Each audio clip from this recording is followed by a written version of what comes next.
Yes, my name is Faith Johnson. I am the CEO of New Frontiers Tours. We are part of the Bidtravel group, as well as being obviously part of Bidvest. So we are an inbound wholesale company. So we are completely in the leisure market and we bring foreign tourists into the country.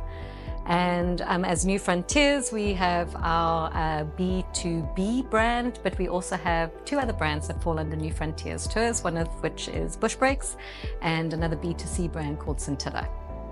Well, I think we're super lucky in this business.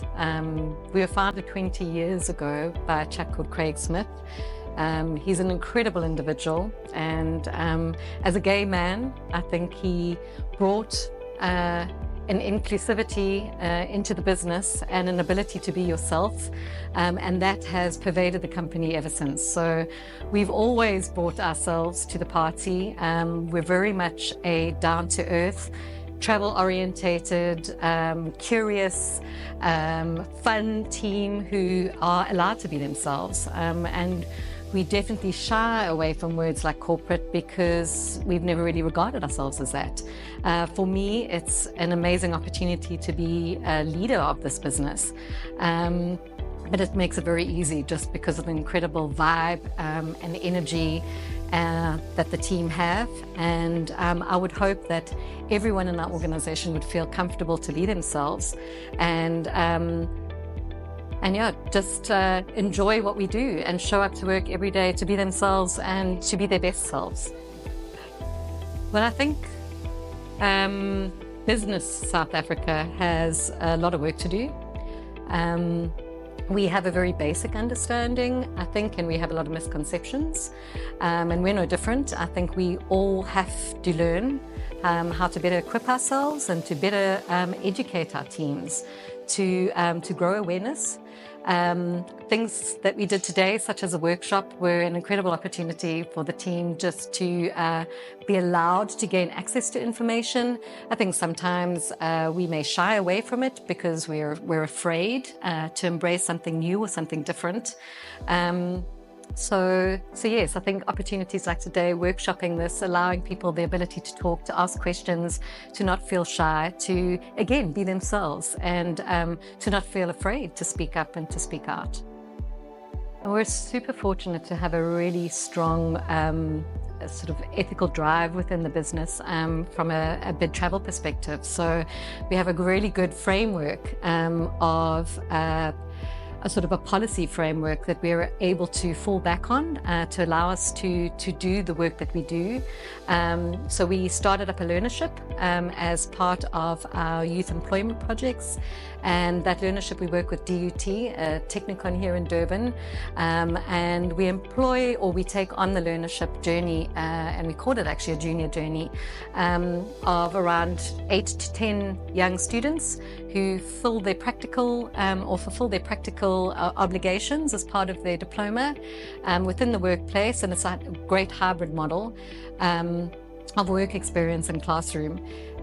We were really fortunate, actually. In most instances, we have kept every single one of those students on and offered them permanent employment.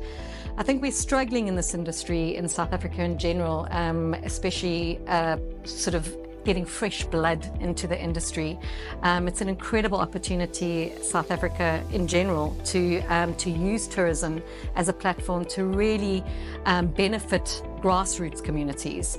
And this learnership for us is a wonderful way of bringing older, wiser experience and sort of allowing us to impart that knowledge on those young minds, and for them too to actually bring with them a whole fresh idea and way of looking at things as well, which was what this industry also needs.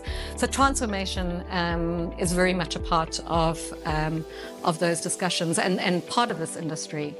We're also really fortunate, I think, by the pure nature of what we do in the travel industry is work with various communities through the employment of their local guides.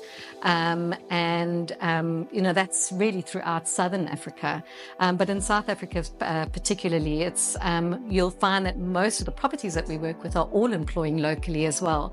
So there's a lot of training that goes on, and obviously employment, and those very often benefit the communities as a whole. That one employer, or one employee I should say, would land up supporting actually a far greater number of people within the community. So that's really just a sort of a byproduct of what we do. And then we also work very closely with an NGO in Cape Town called Utando. James had an incredible vision of using his experience in the tourism industry, of bringing funds into projects directly. And he works with an incredible amount of different organizations within the Cape Town area, whether it be children with impaired sight, young dancers, the Jikazela dancing group, vegetable gardens. So it really is a huge amount of different projects that he does.